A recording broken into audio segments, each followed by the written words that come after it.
So the epidemic I chose to do my final project on is on the effects of smoking and how it has become an addiction for both youth and adults in the United States population. The time period I chose to focus on is from around the 1960s to now, 2019. How has this disease been understood? What have people thought caused the disease, and how was this concluded? How has that changed over time? Well, there are around 700 different chemicals in regular cigarettes, and about 250 of those are harmful chemicals that can cause cancer. These are such examples of them, like aromatic amines, arsenic, and benzene. It can also cause multiple health defects, including lung disease, lung cancer, and heart disease. It has been tested and analyzed that cigarettes can cause deterioration of the airway and the alveoli. These effects haven't changed over time either, they're still as bad. However, e-cigarettes have caused major shifts in society. E-cigarettes are made of water vapors that mainly consist of pure nicotine rather than all of those different hundreds of chemicals that are contained in cigarettes. E-cigarettes create a decrease in the usage of physical cigarettes, and they cause less damage to the lungs. Has there been any change in the way that nicotine addiction has been defined? Have different symptoms have been attributed to this disease? Well, cigarettes were first invented in 1865 by Washington Duke, and they were mainly made for soldiers during the war at the time. It was only in 1881 where it became widespread because James Bonsack created an invention to mass-produce these cigarettes, and at the time they were seen as harmless. They were seen as just cigarettes.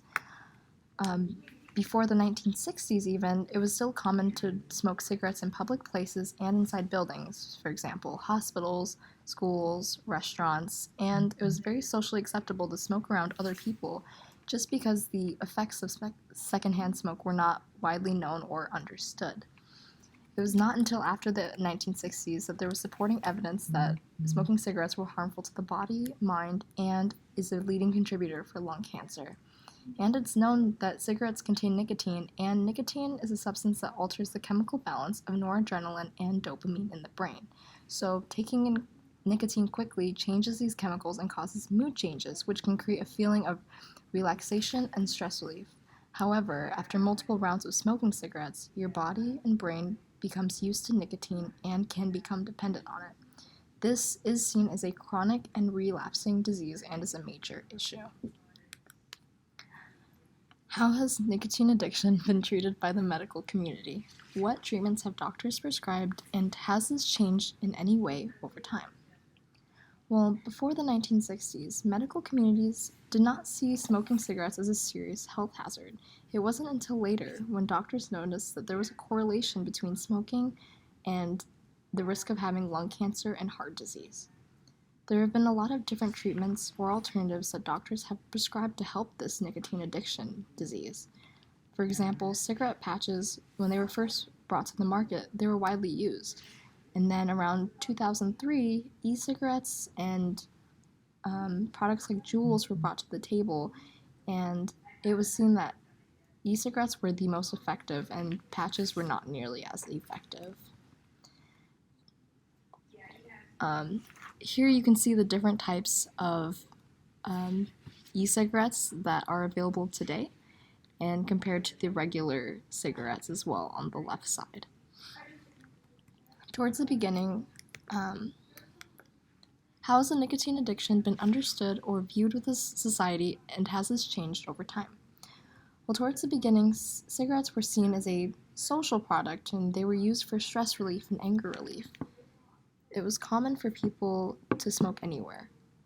However, after seeing the effects that has on the body and how addicting nicotine can be and the potential for addiction, the progression through time shows that many have seen it as bad and unhealthy, although people still use it today. There were reports about how bad secondhand smoke can be as well. Since then, the US has transitioned from cigarette usage to e-cigarette usage, although this is not a generalized thing. There's still many people that do smoke cigarettes, but e-cigarettes are much more popular nowadays.